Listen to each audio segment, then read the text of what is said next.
นางอนัตตาวิปัสสนาภาวนาหาหันยอดธรรมอนัตตา2 ชั่วโมงเต็มก่อนนี้นางปฏิบัติกุกรรมในเขาพร้อมกันไว้สาเยตนา3 เจ้าก่อนพุทธังที่พุทธาเจ้านั้นผู้เจมี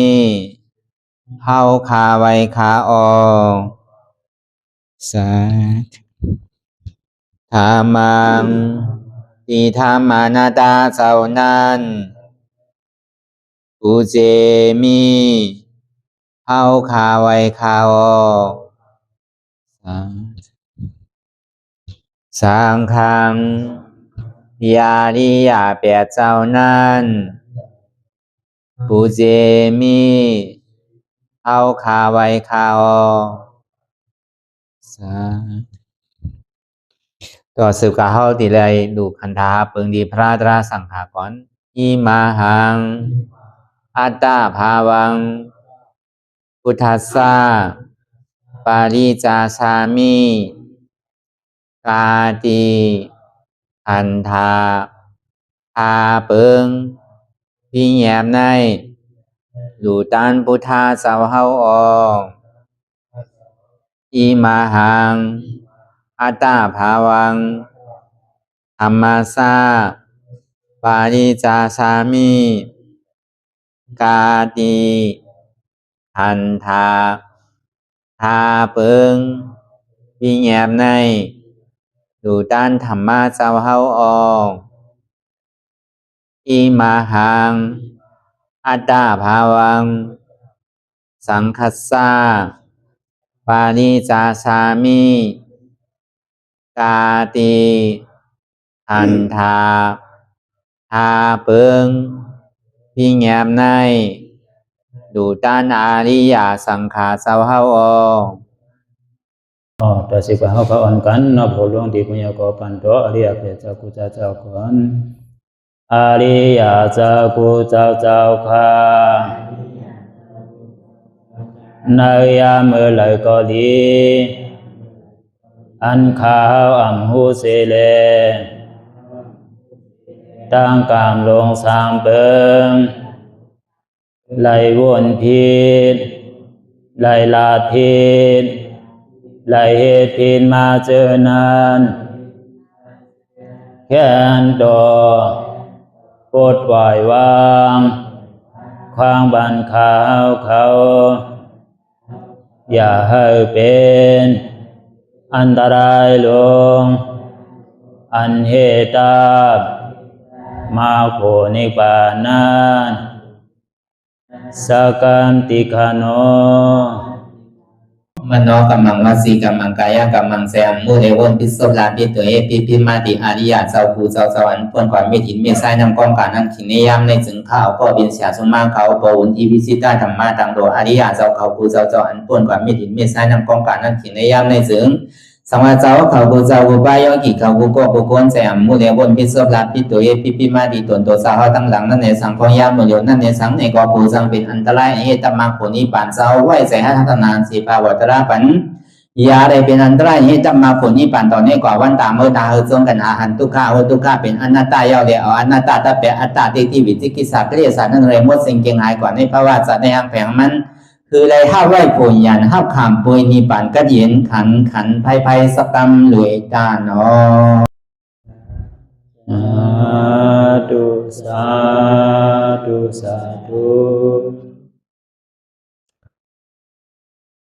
ลักหูเนอปโลยังปียาลักตาเนอปโลยังปียาอยากตัวที่มันน้อวิญญาณถ้าใช้เตียนเฮานั้นไหลเสียนไหนเตียนมันพูดบอกเกิดขึ้นเป็นมานั้นคือเอาหมอวางเห็นอนัตตาเลยอ่อนดาวไปหันเจี๊ยบไปหันทุกข้าไปปองใส่เนินหน้าตาหนึ่งก่อนเธอนิยมเธอใส่เขาอ่อนตามเธอใส่เขายาวเธอใส่ออกยาวเธอใส่เขาลึกเธอใส่ออกลึกเขาเกิดออกตายเขาเป็นออกลูกปองเกิดเวียกตายไหน sẽ vào hao tư đồ vào cái làng nghe hao mi nhà tăng hành sư dạy nhà tăng quân sư dạy hành sắp ho thì mới nằm u bường đây này ở thằng thể siêu ố ở bài tín này mi anh này phong này này thì vào biến hao mi hao tiền hao bường phong âm si sẵn này nè này thì tên mình này có khai hao u à mi anh lấy này anh thì vào hao bường phong âm si sẵn này nè còn tụ hao này còn mình này nè ở thằng tiền hao cười ma tỏถึง phong em mà liều này pôn tí pôn lớn pôn ván pôn khao em ma tỏถึง mà liều nàyมันก็เหมือนกับภาษาคนนำมาที่อันใดก็เปิดว่ากูเซอร์กูลองกูอันไหนมีอันใดที่ว่าอันเท่าเปิงพองอันสี่สังไรเต้มันมีสภาวะแดกไรกูมือกูขิงกูข้าวยำเนี่ยผลการพระราเป็นเจ้าอย่างนี้ว่าสานติทุกขาจราทุกขายัตถิปิทุกขามรณะปิทุกขาปิเยหิวิปโยโกทุกโขมโกอปิเยหิวิปโยโกทุกโขมโกเกิดขึ้นมาเนี่ยก็เป็นทุกขะเฒ่าแก่มาเนี่ยก็เป็นทุกขะเจ็บไม่ไข้หนาวหิวดีกินบ้านเนี่ยก็เป็นทุกขะตายเนี่ยก็เป็นทุกขะสำเร็จผ่านยันก้นเตียนเข้าหักเข้ามาเข้าเสิร์ฟผ่านดีกว่าผ่านตายนี่ก็เป็นทุกข์สำเร็จอยู่สามีมอมก้นเตียนเข้าหักมากเสิร์ฟนี่ก็เป็นทุกข์นี่มันเป็นทุกข์เสียจากจังหวะเอาตั้งเตียนเข้าป้นมาต่อถึงมือเดียวเนี่ยอธิการด่าป้นมาต่อถึงมือเดียวตั้งนาเตียนดีมานั่นในสังปฏิวัตินี่ก็มันมีการลองดังทุกข้าไปนั้นอันจอนโมในไปเกะเพราะวันนั้นเนี่ยจะนี่ห้อเป็นทุกข้าเสียจ่าเป็นทุกข้าเดียมันมีเตะเข้ากับวนกับทัดอันใดเนี่ยก็หรือเสียทุกข้าเนี่ยมันมีอะไรแทนเพราะวันนั้นอันเท่ามาจ้างตื้อกำตลานั่นเลยก็เปิดที่ได้เห็นผู้เอาลองตั้งทุกข้าจะว่าหลบไปที่ได้อยู่ซ้อมมันที่ได้เห็นผู้อยู่ซ้อมมันจะได้หมอป่นมันไรป้อมผู้ลองมันเนี่ยหมออยู่ซ้อมมันเนี่ยขำมันไรเนี่ยก็เขาเรียนไปมากกูพระวาจาปานเมื่อตัวเข้าไปเลยก็เข้าก็ไปวันหนึ่งเศร้ามาเนี่ยเขาไปเลยเนี่ยครับตอนหนึ่งตูมไปเลยเนี่ยก็ใจก็ยังไปเฮ็ดกว่าเฮ็ดมาใจก็มันจังไปไงเมื่อนั้นลองตั้งไว้วางใส่เข้าในป้อมบอกไว้วางใส่เนี่ยมันดีเป็นรอผ้าต่อสามโมหะหมาหน้าเต็กที่ลองตั้งเดี๋ยวมันพูดบอกเกิดขึ้นเป็นอยู่ตั้งปึกตั้งโมตั้งเสียงเนี่ยอันนั้นมันที่อ่อนเฮาลงตั้งใจก็วันนั้นเนี่ย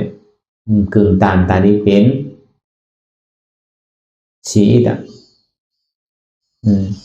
พอเขาเห็นผู้ใดเพื่อเราเนี่ยป้อมหมอตายเนี่ยก็ทางว่าดีขึ้นตั้งเหนือสำลงตั้งใจนั่นนะเดี๋ยวพอเพื่อไว้ก็ใจในไหลใจในภาวะเมื่อเหลียวเมื่อนาเนี่ยก็ห้องอันนาสีนานั่นเนี่ยก็มันดีใจในนาหนึ่งกันเพราะเพื่อกว่าได้ดีก็ในวันนานั่นในสังในเดือนนานั่นในสังในปีนานั่นในสังในภาวะจารนานั่นในสังนาหนึ่งก็นาหนึ่งเขาเดี๋ยวมาใจไรสังว่าเขาคาดใจเนี่ยวันนาวันในวันนาเนี่ยก็ตั้งถึงเดินมันก็ดีปองกว่าสังว่าเขาคาดใจเดินในเดินนาเนี่ยก็มันถึงปีหลายเดือนมาเนี่ยก็มันดีปองสังว่าเขาคาดใจกว่ากูปีเนี่ยก็ มันถึงจากนาสังว่าเขาคัดใจอยู่กำนึงสุดมาในเด็กก็ห้อมลงตัวลึงคิงอยู่ในความประมาทตาเอาตาลาเขาอกเขาใสถึงที่อันยังมันมาสู่ตุนเป็นอันเนือนเดียวเย้าเนี่ยเหมือนอายุอาสาเขาตีถอดออกเย้านั่นเนี่ยพวกห้อมลงดึมทำตาลานั่นลงดึมอนัตตานั่นเนี่ยจัดงานบ้างเนี่ยก็เขาก็มีช่ำชานะก็มันได้ใจวันหนึ่งก็ตีได้ใจวันหนึ่งได้ใจนานหนึ่งก็ตีได้ใจนานหนึ่งก็วันนั้นแหละขิงขาข้าวยำไหลเสียก็เย่าหยาเท่าไรจ้างตื้อกำก่อนเนี่ยบอกว่ามันเก็บชิมหอมไว้วันเท่าอย่าไปถามว่ามันดีหายลายกว่าตั้งไหนลองตั้งเดียนเท่ามีลองตั้งเยอะเท่ามีลองตั้งดิ่มค่ายใหญ่หนึ่งขึ้นนำตอนพรดีมันเนี่ยมันหนักเหมือนอย่างเท่าตีได้คำเวนันหนาป่วนอะไรรู้เพราะว่ากูก็เนี่ยซึ่งตีได้ทบได้ยากกันมันพอใกล้พึกถึงที่ยาก็จ่อยไรมากเปิ้นก็จ่อยไรมากเนี่ยก็กำลื่นสุดมาเนี่ยก็ตัวเจ้าเก่าไว้น่ะตีได้ปืนอิงตัวเจ้าเก่าเวลาปืนอิงตัวเจ้าเก่าเนี่ยป้อมมีตาราเนี่ยป้อมยามพึกไว้ในที่เอาอันใดปืนอิงปืนอิงตัวเจ้าเก่าเนี่ยก็ซ้ำตัวได้หู้ลองตาราหนึ่งเก่าป้อมหู้ลองตาราเนี่ยก็มันติ่มปืนอะไรหนึ่งเก่าสองป้อหูลองตาลายาวเนี่ยก็มีตัวเจ้าเก่าที่ได้พึ่งอิงตัวเจ้าเก่ามีตัวเจ้าเก่าที่ได้สอนตัวสอนใจขึ้นที่เพิ่นมาสอนในแต่มันกันเนี่ยว่ะหรือเสียเฮาโดเลยหมอไว้วางใส่เฮาโดสอนตัวสอนใจจุนตัวจุนใจกำลังสุดมาเนี่ยก็ตีเกศสุดมันเนี่ยก็เขาก็ดิ่มขึ้นตกปีศาจที่ได้ว่าเฮาเกิดมาเป็นก้นพระวาจาปานในบอกว่าเฮามันซุ่มอ่ะเนี่ยเขาเข้าใจไว้แต่ว่าอันเท่ายังอยู่กูวันกูขิงกูข้าวย่ำนั่นอย่ามีหวังเบอร์อย่ามีลังเลอย่ามีสองจิตสองใจอย่ามีทางทิศทางเปิงอย่ามีมุงมองใครป้นอย่ามีข้านป้นอย่ามีใครป้นเฮ็ดความมันมันอันว่าให้เฮานี่นะแล้วพออะไรเฮ็ดป้นกว่านั้นนั่นเป็นนำเมียเขาพอเฮ็ดมันในคนแลอลังนั่นน่ะอันเท่าเฮ็ดป่นกว่าหนึ่งอิดหนึ่งอ่อนนั่นเนี่ยก็นั่นเป็นน้ำแมบก็ยอมเนี่ยก็บอกว่าซุ่มนั่นน่ะพอเป็นสิ่งนั้นที่เดียวเนี่ยก็มันติ่มหายลายกว่าตั้งไรหนังเก่าการเดินเท่ามีลองตั้งเยื่นมีลองตั้งเดียนเท่านางสืบพื้นกว่าได้ตีเลยว่ามันเป็นนำตอนพรดีมันจะว่ามันดีเป็นรองจ้ามันเป็นรองเตียนเมียรองอันดีเต้ๆนั่นก็เป็นนั้นอ่ะเฮามาวนทัดสังตุ้ยมีกับทุกข้าไว้น่ะพอเกิดแล้วเท่าย่อเป็นแล้วตายเป็นก้นยังแค้นน่ะข้าบอกเขาตายก็เป็นสัตว์เลี้ยงฉันโนก็เป็นเปกตาโนก็เป็นสุรากายโนก็ตกหน้าลายโนที่ให้เหลือมันก็ซ้ำใกล้ลวงตั้งใจเนี่ยไปหนำโนโกนเท่าไหร่ก็เหงก็หมื่นก็แสนก็ล้านก็เข้าว่าได้มือเดียวเดียวบีว่าเป็นปากเป็นหมื่นเป็นล้านนั่นน่ะโกนใน1 ล้านเนี่ยพอตายกว่าเสียงเงาอันที่เกิดขึ้นมาเป็นโกนนั่นน่ะมันมีก้อเดียวไงหรือเสนั่นเนี่ยปอกขึ้นอ่ะปีสิผมมีมดอ่ะอันเขา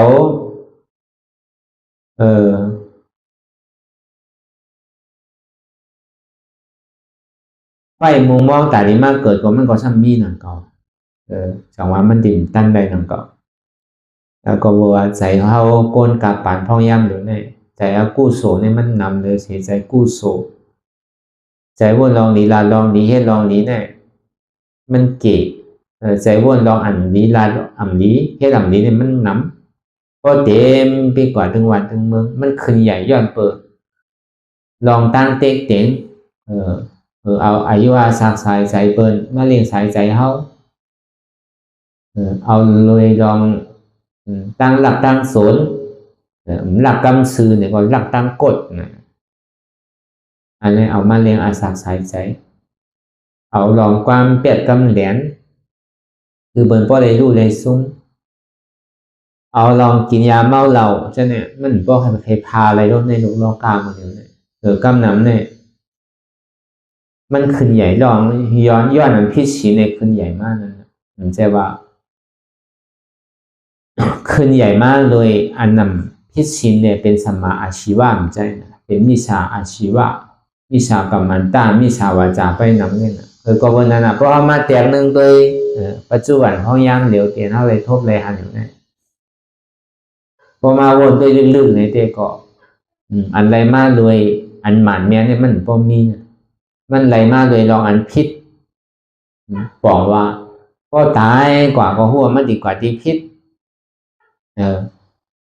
อันนี้ลองหลีเนี่ยมันเก๋ก็วันนั้นเนี่ยตามันติขึ้นเกิดเป็นก้นในเก๋แต่ที่โลกตั้งใจเนี่ยนำมันวันก็วันนั้นอันเท่าไหนมาจ้างตื้อกำตลาในเท่าโหลหันสภาวะโลกโลกาเนี่ยมันนิ่มเศร้าในกับอยู่แก่ในก็ทำเป็นแก่นั่นเฮ็ดก่อก้นมิ้วก็เป็นก้นมิ้วนั่นสองว่าเขามาในจ้างตื้อกำตลามาเอาศีลเอาธรรมมาบวชเป็นเจ้าสางเจ้าจ้างมาบวชเป็นเมฆขาวใช่ไหมเนี่ยก็เบอร์เขาใครปล่อยพาตั้งโลกโลกานั่นเอาจะนี้เขามาก็เบอร์อิ่มเวอร์จานในโลกโลกานั่นนะเพราะว่าอิ่มเวอร์จานในโลกโลกาเย้าเนี่ยในเขาสำคัญดีโหนปอกาขึ้นเนี่ยไม่ได้มีอาโซทางละตัวเขาอยู่ว่าตัวเขาอยู่เหตุการณ์ตราเนี่ยเขาสำกับวนลองตั้งนองดิมันก็ดิ่มสั่งถูกว่าก็วันนั้นเนี่ยในเมื่อเขาเหตุการณ์อะไรเนี่ยก็เขาป่องเสียงแรงใส่การนั้นน่ะการเรียนเขาเหตุอยู่พ่อย่ำเดี๋ยวเนี่ยก็เบอร์มันเป็นการเรียนเมี่ยวเป็นเหตุหยาบมันจะว่าดีว่ากูดีกูตั้งเนี่ยมันมีการเหตุตราเฉยๆใจอันเหตุก็มันเกณฑ์หนึ่งเก่าอันสั่งอันสอนก็ยังเกณฑ์หนึ่งเก่าอันอยู่หลอกอยู่ไร้อันทำเหตุเนี่ยมันนำ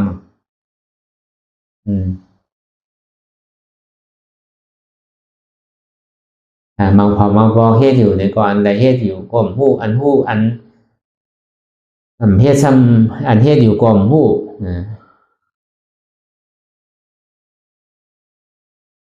ผู้ซ้ำเหตุอยู่มันใกล้กันที่นั่นไปกำน้ำจอมติวสถานดีวัติว่านี่ก็ต่างดีเหตุเต้นั้นนะอันใดเป็นสมาธิอันใดเป็นวิปัสสนาแต่ดีเจียบเพลเต้นานั่นก็ย่ำไปเจียงเลี้ยงตัวนั่นก็วันนั้นเนี่ยเดี๋ยวพี่ว่าลงกว่าตั้งใจเถอะอยู่ในเจจอมว่าจ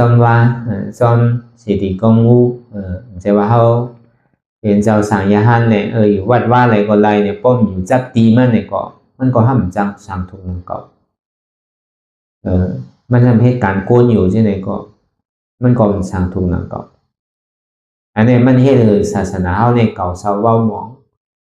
มันติ่งถึงเตี้ยถึงหนามันถึงจิกถึงจอมไรเนี่ยพอโกนเอาไข่ป้นลองดังทุกข้าเต้แค่ว่าถึงตียังงั้นอันสูงสุดเต้เนี่ยก็เท่ากับสำหรับอะไรมีญาณปีญาเขาเลยวนทัดสามตัวมีหูก็หลงมอทองนั่นน่ะมีตาก็หลงมอตัวนั่นน่ะมีหูหลังก็หลงมอใจมันนั่นน่ะมีศพก็หลงมอดัดมอถามหลงมอกินนั่นมีตัวเนี่ยก็หลงมอว่าอินเดเลดีเนี่ยมีใจเนี่ยก็หลงมอทัดสามจอมตัวนั่นใจว่าเป็นว่าสังกอเป็นนั่นกว่าเชียงอันนั้นไรก็เปิ้นกว่าเชียงเอาวันว่าเชียงก็มันสังทุกนั่นก็ก็วันนั้นเนี่ยอันเท่าไรมาเป็นตัวเฮาพ่อย่ำเดี๋ยวเนี่ยที่ปอเฮามีเฮาปั่นเฮามาเองกันนักขนาด32เนี่ยอันนี้ก็เฮาหลวเอาหมดใส่นั่นก็มีหูหลวมอถอมอย่ามีถอมอันพิษนั่นนะมีตาหลวมอตัวอย่ามีตัวอันพิษมีหูหลังหลวมอนมมอใจอย่ามีนมใจอันพิษมีศพหลวมอลาดมอกินอย่ามีลาดอันพิษกินอันพิษ มีตัวนั่นเนี่ยก็โดมอที่เตอร์อันนี้มีกับที่เตอร์อันพิษมีใจนั่นเนี่ยก็โดถ้าผู้ลองนี้มีกับว่นลองพิษก็เพราะว่าเขาเลยอารางมันมาเหลียวพอเขาเฮ็ดลองพิษเนี่ยก็เขาติซุ่มนั่นซุ่มอย่างกาเนี่ยมันเป็นนีทั้งนั้นนี้เก่าก็ไปแต้นไปทรายแต้นใดเตอนี่หมายก็สำหรับคือการตัดที่เฮ็ดทั้งเราอันเขามาเกิดมาเป็นกวนพองยามเดี๋ยวเนี่ยมันก็ดีมันก็ดีมันก็เต็มทนมันก็เต็มทนมันก็อยู่ลีมันก็ใกล้อยู่ลีอยู่ซะไหนเนี่ยก็เพื่อหังก็เพื่อเขามีนีไว้เปิดมาจอมเอานีเขาห้องได้อยู่ใกล้ๆเย็นๆนี้ไม่หังเป็นกรรมเขาเลยเฮ็ดกรรมให้ไว้เลยสังกรรมดีไว้เลยสังจะกรรมเรียนว่าเนี่ยเปิ้นพวกใครว่าเถอะกรรมหนังเนี่ยเปิ้นใกล้ข้างรองกรรมให้นั่นอันนี้เขามาใจนีเก่าย่อมไปตั้นสุดเสียงเอาเนี่ยสำหรับเครื่องป้องกันแต่ที่เฮ็ดนีใหม่เท่าเนี่ยพอมันคือก่อนเพราะวันนั้นเขาเกิดมาเป็นก้นมีอย่างการลักษณะ32เต็มทนนีเก่าทรายหมดนีใหม่นั่นอย่ามีเครื่องป้องกันแต่ที่เฮ็ดแทงนั่นแหละเขาติแลอารางเหี่ยวเนี่ยที่สุดมันเนี่ยเขาติแลน้ำเม็ดนั่นอันนี้ก็เขาหลงคัดใส่ให้เลยละการเขาติแลน้ำเม็ดนั่นการเขาไม่การตราวิปัสสนาอันนี้เป็นน้ำเม็ดพอเขาไรเนี่ยก็เขาติ่มถุงนี้ทั้งอีปอกเขาติได้จำอารางเขาอันที่เขาติได้จำน้ำเม็ดเขาพอเขาไรน้ำเมียโดดที่เดียวเนี่ยก็ตื่นมันเขาเมียวนี่เขาก็สายแต้นขึ้นเอานี่เก่านั่นนี่ใหม่ก็มีรู้อาลางเอาในมีไว้เสียจังว่าอาลางอันไว้นั่นคือเขามีศีลศีลาไว้กับเนื้อกับตัวเขาเสียพิษลองว่นลีลาลีเฮ็ดลีนั่นคือจอมตัวเขาเสียอันนี้ห้องว่ามีอาลางเดือเสียนั่นเนี่ยก็เขาเพตื่นปียาเพตื่นสมาธิอันเขาไม่ให้กันอยู่ข้องย่างเหมือนนั้นอันนี้เขาสมาธิอันนี้เขานำเมียดต่อถึงบ่เฮ็ดเพตื่นวิปัสสนาก็ญาณปียาเกิดขึ้นมาแล้วเนี่ยก็มันติดตัดแปดกิเลสลงนั้นขาดโตแปดแล้วที่เกิดขึ้นมันเนี่ยก็อัตตาเตที่วิจิกิจฉานั้นมันโตแปดแล้วเนี่ยก็นั่นเป็นนำเมียดพอเป็นน้ำเมียเจ้าเนี่ยอารางมันก็ห้อมตัวกับตุ้มเตอร์ว่าก็เพิ่นน้ำเมียมันนำไหนเอาเนี่ยมันตึงติ่มกับเตอร์อะไรเอาพอมันตัดไปอัตตาเตที่วิจิกิจฉาเนี่ยนีตั้งดังก็มีนีตั้งนาก็มีเอาหรือเสวาโหลดจามป่วยน้ำเมียเตียนเฮามีไว้เนี่ยพอตายเอาเนี่ยก็ขึ้นว่าเมืองผีจัน1จัน2จัน3จัน4จัน5ใน6โค้งเนี่ยใครก็อยู่โค้งไหลนั่นเท่ากับจามป่วยอันเมียเท่านั้นคืนต่อถึงฮอดก่อนถึงเมืองช้างก็เอานี่ปั่นมันสัมเพตื้นหรือดีๆกันนะนำเมียเนี่ยมันดีกว่าดีๆกันมันดีเพตื้นดีๆกันอาลางเนี่ยมันตึงตื้อก็เดียวพอถึงขิงนั้นมาเนี่ยพอมาวนในโลกเล่าการเนี่ยก็มันดีเปลี่ยนดังเก่าคนเฮาเกิดมาเนี่ยกำนำเนี่ยเป็นนีเป็นใบนำอาลางมันเนี่ยพอสุนีใกล้เป็นนีเก่าก็มีนีใหม่ก็มีคนมีนำก็เป็นนีนำเก่าคนมีเกณฑ์ก็เป็นนีอยู่เก่าป้นนีในนำเก่าเพิ่นมีคนบางมีดีเป็นในวันเพิ่นเมืองเพิ่นนั่นเพิ่นซื้อทางก็เพิ่นจะเอาเงินเนี่ยสดซื้อลูกก็ในผ่อนเอาเนี่ยก็ห้องเป็นนีนำเก่ามีไผ่มีเนี่ยในโลกเล่าการเนี่ยคนกำนำเนี่ยมีนีไปนำก็เอาเงินปั่นเงินสั่งมาแต่ซึกโคซึกเลี้ยงเบิ่นมาเป็นนีเชียงแต่พอฮู้จักกันมาเนี่ยก็เพิ่นโดเอาเงินจ่ายกับเดียวลูกเดินใดดีจ่ายเดินใด1ป5ได้จ่ายนั่นปอเป็นนีนำเก่านั่นใน99ปูนเนี่ยในปากเ 10%ในโลกกำพร้าวเนี่ยอันเป็นนี้เนี่ยมีอยู่99คนนั่นน่ะอันเป็นนี้มันนี่นั่นน่ะก็เดี๋ยวมาแตกตั้งทำตาราเนี่ยก็ซ้ำแตกอะไรอยู่หนึ่งเก่าอันเท่าไรมาเกิดเป็นก้นในเฮาเป็นอันล่างนั่นแหละก็เฮ็ดลองตั้งพี่ดูตี้ๆเนี่ยได้บอกว่ามีเก่าเฮาก็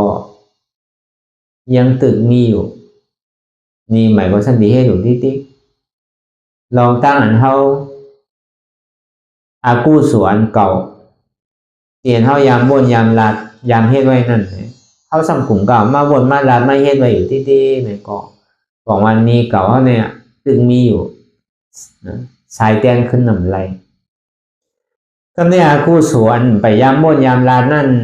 ไปยามเฮ็ดนั่นในสำคึงปองการตาดีบ่นดีลาดดีเฮ็ดอยู่ตี้ๆเนี่ยอันนั้นบอกว่าเฮาตึกหานีใหม่ทั้งนั้นน่ะก็ในลองตั้งวนดีลาดีเฮ็ดดีเนี่ยตั้งหลังมาเลยช้างเนี่ยต่อในกว่าในปัจจุบันตั้งนานนั่นในสังเนี่ยถึงที่คือไว้จ้องตัวไว้เสียมีก็เฮ็ดถึงมันมีบ่นก็เฮ็ดถึงมันบ่นอะไรลาเนี่ยก็เฮ็ดถึงมันลาอะไรเฮ็ดเนี่ยก็เฮ็ดถึงมันเฮ็ดอะไรลองตั้งวนดีลาดีเฮ็ดดีกู้โศกเก่าเตียนเท่าไรยามบ่นยามลานยามเฮ็ดไว้นะคุกใส่อะไรอยู่เฉยๆว่าสังว่ามันเป็นอะไรเมื่อเร็วเนี่ยก็อันเท่ายามเฮ็ดสังไว้เมื่อป่นมานั่นลองว่นดีลานดีเฮ็ดดีนั่นคือคุกใส่อะไรเฉยๆว่าลองอันเท่าเฮ็ดลองตั้งดีลองมีศีลมีธรรมนั่นอันนี้บอกว่าพอเฮาว่นคุกใส่อะไรเฉยๆลานอยู่เฉยๆเฮ็ดอยู่เฉยๆลองอันเท่าไรยามเฮ็ดการตั้งเรียนเก่าๆเท่านั้นเนี่ยก็บอกว่าอลาเนี่ยยังตึงมีอยู่กำในลองตั้งอันใหม่อันห้อมพยายามบ้วนหีปอกอันห้อมพยายามลาสีปอกอันห้อมพยายามเฮ็ดหีปอกนั่นคัดใจวัวหนึ่งมันไหลลาถึงมันไหลเฮ็ดถึงมันไหลลองตั้งเรียนใหม่ว่านั่นอันเท่าเหตุการณ์ของพ่อย่างเดี๋ยวเนี่ยลองการวิปัสสนาเนี่ยอันนี้มันเป็นลองตั้งวนนี้ลาดีเฮ็ดเรียนใหม่อันใหม่เนี่ยบอกว่ามันดีเป็นนำแนบอันเก่าเนี่ยบอกว่าดีเป็นอารางสองว่าอันนี้สองตัวเนี่ยดีเกศสุดมันเนี่ยก็คือเขามีอารางขึ้นกว่ายังดีพอมีนำแนบแต่ก็หาดีว่ามันมีนะพอถึงดีตายมาเนี่ยในพระวาจาในเขาช้ำสาจาติมาเนี่ยเขาช้ำสาก็เย็นเนี่ยอย่าไปเอาลองกรรมอันเท่าไรเฮ็ดไว้เนี่ยอย่าไปมุ่งมองกรรมบางมุมมองกลับมาดีๆนะครับก็เหลือตัวเจ้าเก่าเฮ็ดอันใดก่อมเต็มทนเฮียงก่อมเฮ็ดเต้พอเป็นสินั้นในกลุ่มการมองกลับกลับมันปามาสิไหนว่าจังเฮ็ดซื่อๆอ่ะเนี่ยกลุ่มกันนี้กลับมองกลับมาดีๆเนี่ยมันคือ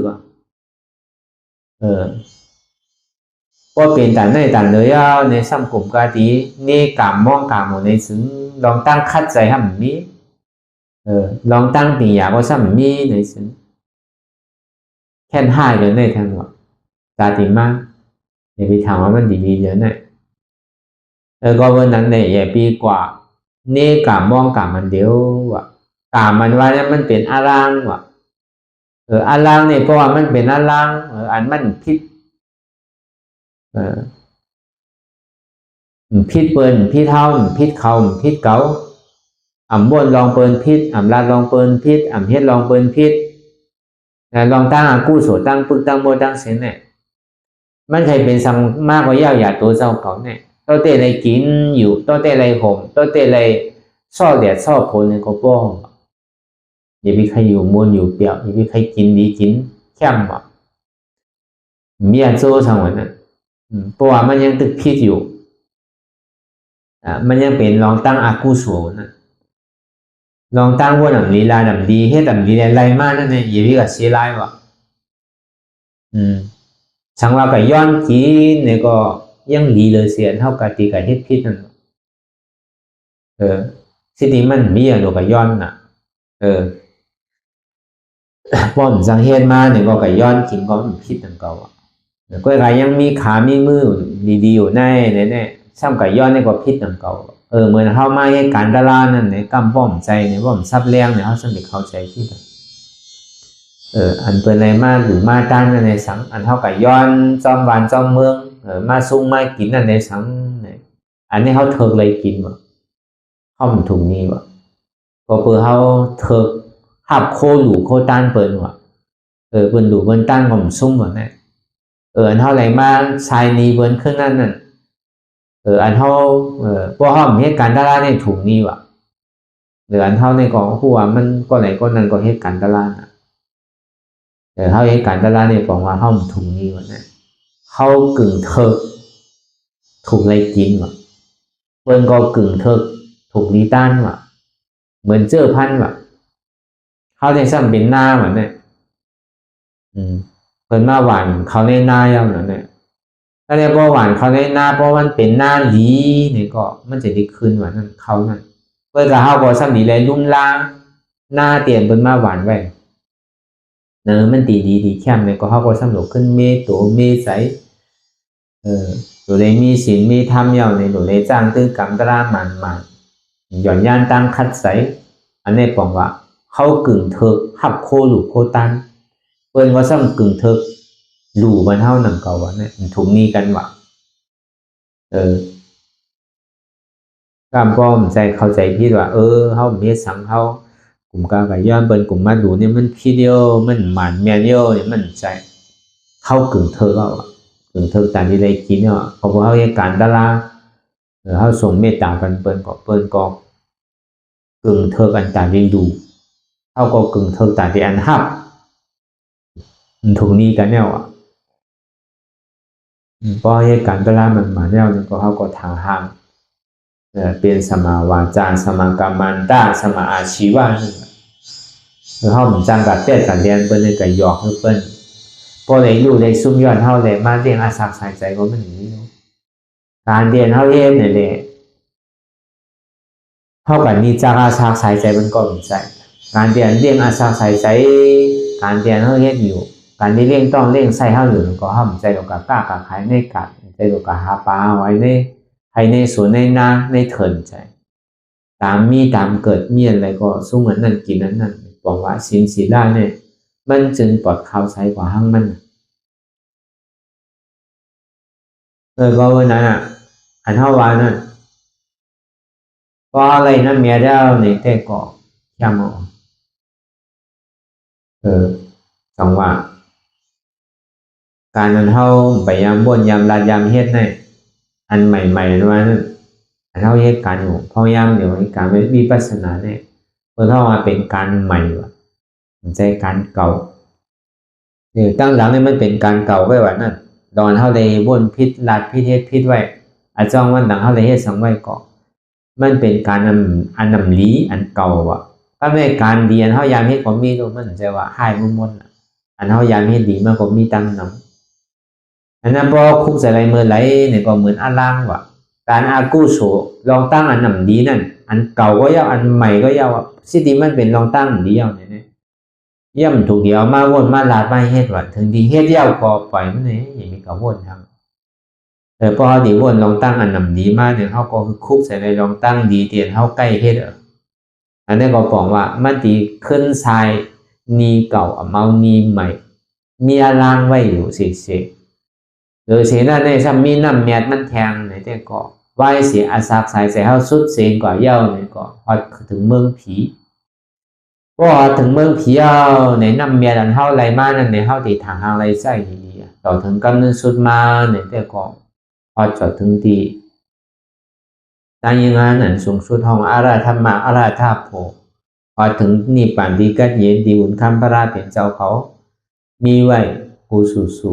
พระเจ้าผู้ถามเขายาหันตะอาคาสวากามหาสวากะปกติสวากะเขาก็เต็มกว่าเสียงนั้น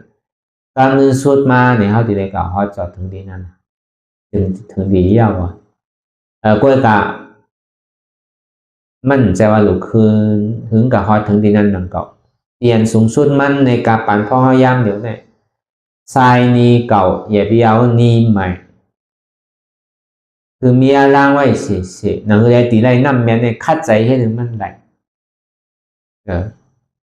อันนี้ก็เอาญาณปียาววนตัวดีก็วางกับม้วนอันเท่ายามบนทำดีลาทำดีให้ทำดีนั่นอันเก่าก็ยาวอันใหม่ก็ยาวอีกยาวมาวนมาลามาเฮ็ดลองตั้งดีเท่าไรยามเฮ็ดไว้เนี่ยอันเก่านั่นเนี่ยก็เอามาวนมาลามาเฮ็ดไปทิ้งตัวไว้เฉยๆลองตั้งดีอันห้อมไปยามบนยามลายามเฮ็ดเนี่ยคัดใจวนเท่าไรลาเท่าไรเฮ็ดเท่าไรเลยได้เหมือนเดียวนะเพราะวันนั้นในลองตั้งlýอันใหม่ๆที่เขาตึงเฮ็ดอยู่ของยามเหมือนเดียวเนี่ยแต่ว่าวนขึ้นปอกขึ้นในตัวเขาคือป้อยิงเวอร์จานอย่าไปใครไรมันทั้งแล้วโดหมอจุดหมอพาหมอว่างอย่าไปหักตัวโกตายก้นตีเทการตลาดเนี่ยสิ่งที่มันใจตัวเขาเขาสนิทกลุ่มกับหักมันเขาได้หักมันมันหักเขาคนโหอย่าไปหอกคอหอกมาเนาะอย่าไปอาบน้ำตัว10 วัน20 วันมันดิเป็นหือมันดิเน่าเรื่องตัวนั่นก็เบิ่งมันหักเขาเขาได้หักมันอยู่ปัดปูลุนล่างสุกสีโท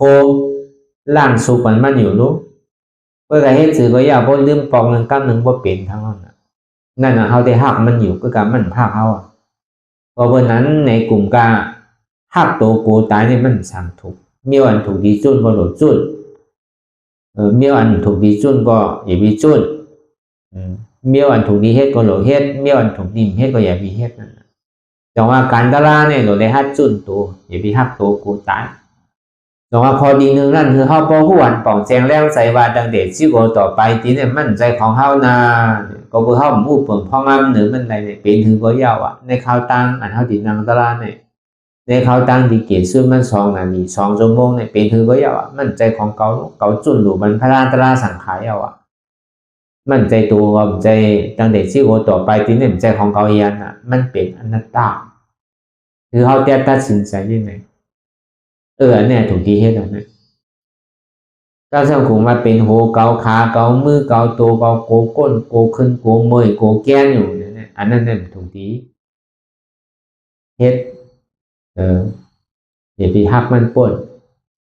อย่าไปเอาใจมันปนอย่าไปหันพี่อยู่ติ๊กๆโดยเลยมีหันมันเมียนที่ดีมั่นใจของเฮาน่ะพระเป็นเจ้าวันเนี่ย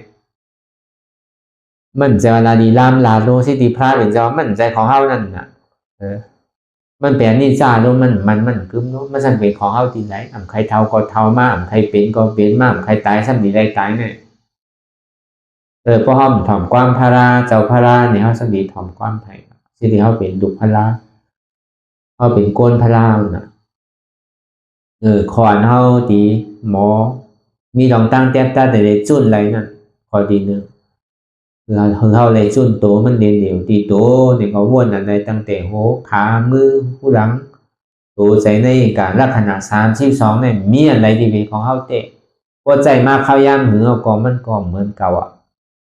เป็นตับเป็นปอดเป็นไส้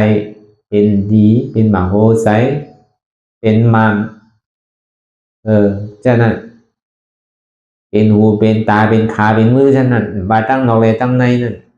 เป็นดุเป็นเนียนเป็นนางเป็นเนอร์ฉะนั้นพอใจกว่าใจมากกว่ามันก็ให้เปิงเพราะมันเป็นของเฮาเตะได้เฮาโดอย่างนี้มันเป็นช่างอันนี้ก็เฮามาวนถ้าสามตัวอย่างนี้เฮาอันใดเสียแต่ก็แล้วแล้วเด็กที่โอต่อไปตีนเฮาเนี่ยคือมันดีไว้เฉยๆมันเป็นอะไรรู้ป้องใครเป็นมากก็กำเจ็บตีงกำเจ็บตั้งกำเจ็บต้องกำเจ็บโหใช่ไหมมั่นใจของเฮาเตะนะเพราะมันเป็นของเฮาในเฮาโดดสั่งมันได้อย่างนี้มันเจ็บเนี่ยดีอันเฮาว่าโดยเลยฮัดจูนว่าเนี่ยอันนี้มันเป็นการใหม่อันเฮาโดดคัดใจเลยคืออ้วนคืออะไรว่างคืออะไรลองใจก็เหมือนนั้นหนังเก่าเสียมันเป็นอยู่ปัจจุบันพ่อยามอยู่เนี่ยกำบนตั้งไหนกำบนตั้งไหนกำบ่ยากผมบนสั่งเนี่ยอันมันวนอยู่นั่นเนี่ยก็เฮาดีกาสั่งคือมันอย่าไปวนแลเนี่ยก็บ่ว่าอะไรเว้ยก็คือหัวอันตั้งจอมเดี๋ยวมันวนอยู่เว้ยมันวนตั้งหลังเนี่ยก็คือหัวมันวนตั้งหลังมันวนตั้งหน้าเนี่ยก็คือหัวมันวนตั้งหน้าอันวนสังลาลานั่นเนี่ยก็หัวมันวนสังลาลาเดี๋ยวมันวนตั้งหลังปนมานั่นเนี่ยก็เหมือนหนังก้นตายที่มันวนตั้งหน้านั่นเหมือนหนังก้นนอนหลับเดี๋ยววนสังลาลานั่นเหมือนก้นตาบอดเดี๋ยวมันพ่งบิวกาวากาเป็นนั่นย้อนเบอร์สังนี่ย้อนเบอร์ว่าใจอย่างนั้นก็มันใจของเฮาหนังเก่ามันใจว่าตูเว้ย อันเขาหักหนาเลยตัวเขาเนี่ยมาหูใจเขาอันวันนั้นอันกูตายอันวันนั้นอีเต้ก็มันทำใจของเขาหนังเขาเนี่ยก็อย่าปีกูตายเพราะเขาปองแจงเรื่องใช้ว่ามันใจของเขาเย้านี่ก็อันนี้ถูกตีเฮ็ดถูกตีฮัดถูกตีจุนดูบรรพาตราสังขารนี่เขาก็เพราะว่ากรรมมันอย่าไปหักโลโกตายเพราะนังตะลาเลยตายเนี่ยอย่าไปโกถึงที่เขาบ่ฮู้เจ้านั้นเนี่ยนี่ก็เขาก็จะนี่ฮัดตายมันของมันใจของเขาน่ะใจนั่นเป็นอนัตตาเนาะก็ได้สามมาในบางขิงบางข้าวบางอย่างมันก็เปลี่ยวมุนเซ่อยุ่มโคคนเราเนี่ยก็มันก็สำคัญเป็นที่นั่นหนูที่ก็อันปัญหาตึงวันตึงเมืองกว่ากูดีกูตั้งหากูชอบกูเจมินตั้งเหนือกำกว่าตั้งเหนืออากาศกำกว่าตั้งดินกำกว่าตั้งน้ำหมดเส้นนั้นก็เบอร์หังก็เบอร์ให้หาอันมนอันเปลี่ยวอันบางมีดีเป็นอันซ้ำสาอันกัดเย็นอันกัดเย็นตลาดเต็มใจนะอันกัดเย็นในโลกโลกะให้บางมีดีเป็นให้มีหวานมีเมืองให้มีหอมมีเอิญให้มีโหลดมีกาให้มีนาการนางานหรือเส้นนั้นดีเด้มีคือก็มันสุดเสียงเพราะนะมีนำว่าทุกข้านำไว้นำเกาะมันก็ทุลางนำเกาะบ่มาวนด้วยดีโกนเท่าในถามว่ามันหาอะไรอันเปลี่ยวหมุนเสื้อนั่นก็อยากกระเจอมันดีหามาอะไรอันว่าเนี่ยมันดีทุกข้าเพิ่นก็มันก็หายเอาดีเอาพอดีเอาซ้ำให้เอาซ้ำดีเปลี่ยนกว่าเปลี่ยนมาหาเนี่ยก็มีเอาซ้ำผ่านเนี่ยมันเป็นทุ่งสามารถเกิดมาในมีต่อโจมันก็บ่เป็นไรถ้ามือมีก็มีมือผ่านก็ผ่านมือผ่านก็ผ่านมือมีก็มีนั่นน่ะจังหวะเปลี่ยวมวนเสื้อเนี่ยคนเราเนี่ยมันติดจับกับอันนั้นอันตุกขาเนี่ยมันไม่หย่อนหนึ่งกล้วยก่อใครทบใครยัดตึ้งมาใครยิงตึ้งมาใครหันอยู่ที่ไหนก็ใครไปที่นั่นน่ะต่อถึงบ่ไปวันไปเมืองไปกว่าเมืองนั้นไปกว่าเมืองไหนที่นั่นช่างสาที่ในดีที่ในเข้มก็เบิ่มขามลองตั้งตุกขาเดี๋ยวมันก็ขึงปองกันตาดีไปกูผ่ายกูป้ายนั่นน่ะถามว่ามันดีไปอะไรนั่นน่ะตีเต้มันไปอะไรนั่นก็เหมือนเขามีขามีมือเนี่ยมันไปขาไปมืออะไรก็รู้ก็ว่ามันดีไปใส่ไปอันล้อกาเนี่ยมันไปอะไรนะก็แน่นำธรรมดาของโลกล้อกานั่นเนี่ยเปี่ยวมวลเสื้อมากก็คือก็อยากว่าอย่ามีครึ่งกลางเนี่ยโจม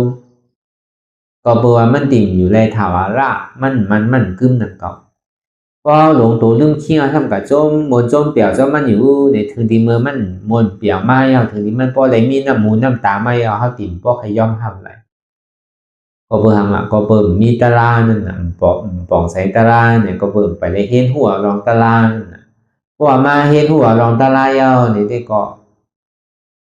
มันใครเปลี่ยวใครมูลใครเสื้อคือก็ยามันโจเก็บโจข้าวกำปะยาก็ซ้ำตุกข้าเหมือนเก่า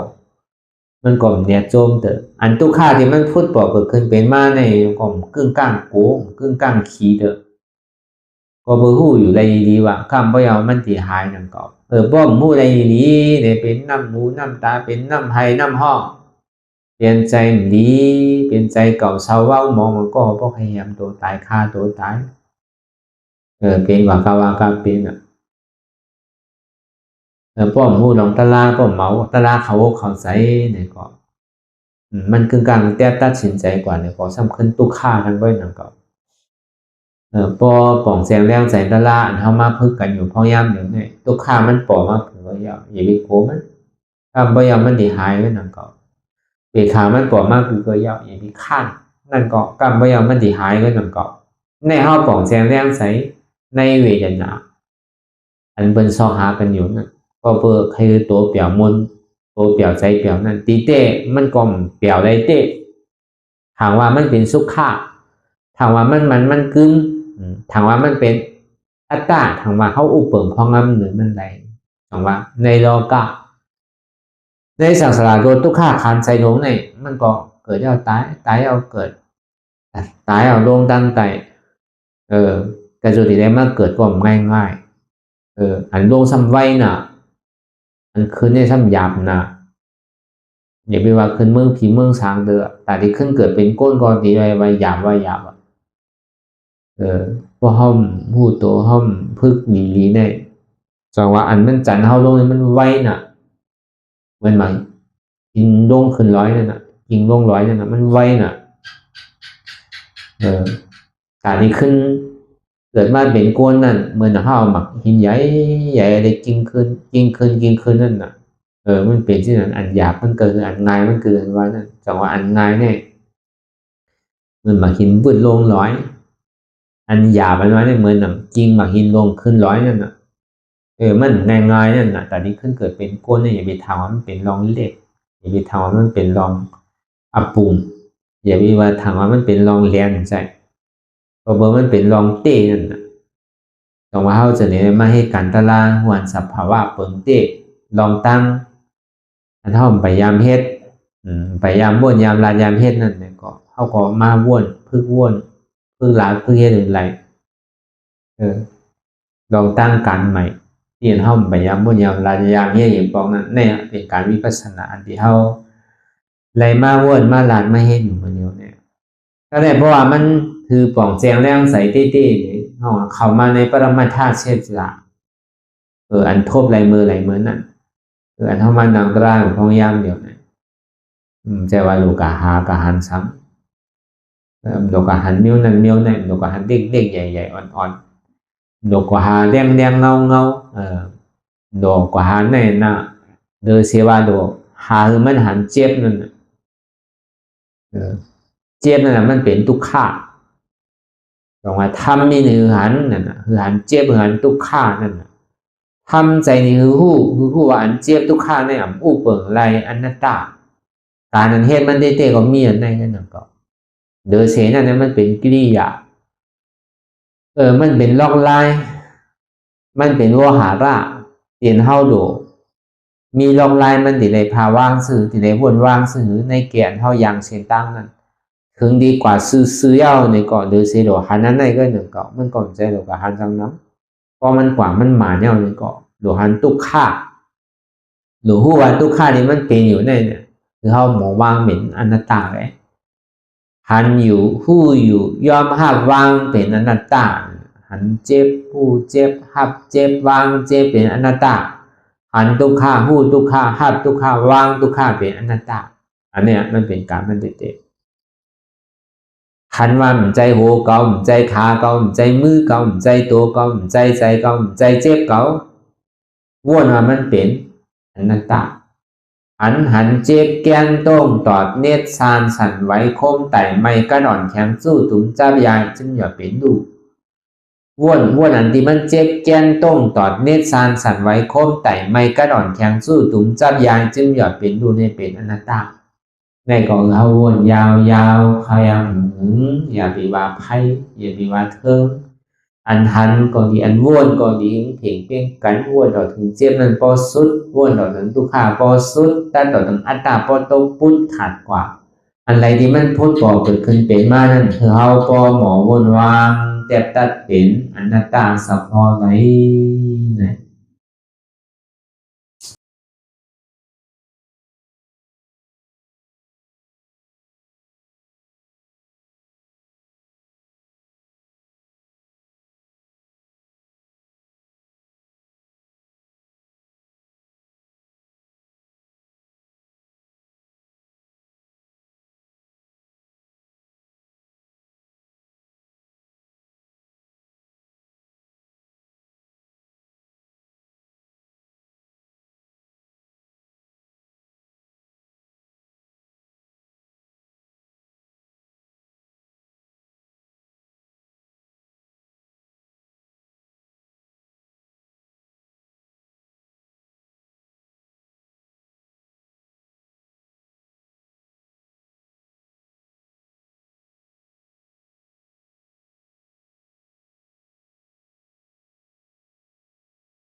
ลองตั้งอันเป็นอยู่กุเซอกุยา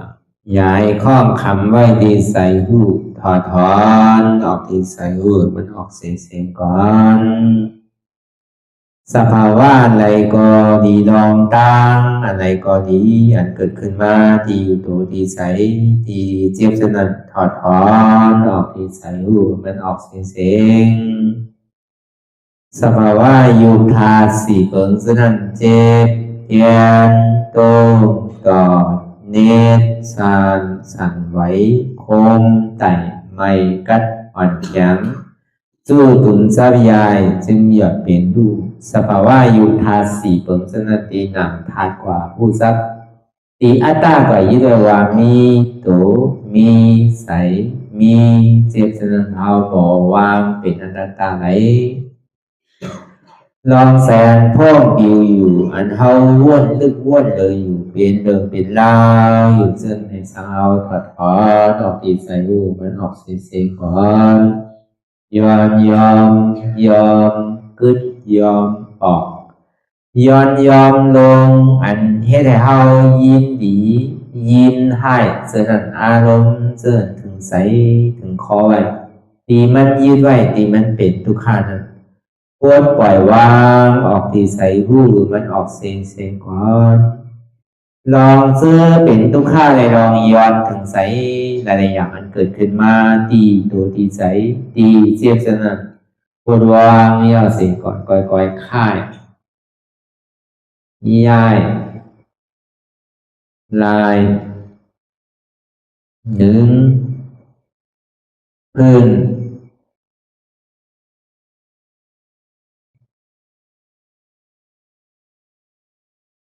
พยายามไหนก่อยเปิดตาลืมตาลอยได้เป็นการปฏิบัติธรรมโคตรอายธรรมอันเกิดขึ้นที่โตที่ใสที่เจ็บอันนั้นโคนหาเหตุหาเงาพระจองทุกขันนั้นต่อสืบการในเฮาที่ได้ส่งเมตตาถึงวิเนยสัตวะตั้งหมดตั้งสิ่งก่อนอิดาเมปุญญังอาสวะคายังนิบานังวาหอตุมาปุญญาภากังสเปสัตตาสัมมาลาภันตุอีตังเมปุญญังอันเฮาคาไลมาตือกรรมปฏิบัติวิปัสสนาภาวนาหาอันยอดธรรมอนัตตาในอาสวะคายังเป็นอันถาสัพตัดเปนาสวะสีเบิ่งเสียวแลนิพพานังตีนิพพานังขอดูให้ถึงเสกัมติคามาปุญญาภากังพรดีอันคามานังวิปัสสนาภาวนาทรงยืนปันสเปสัตตานังเอวปอเมสลาญาติกาดึงเค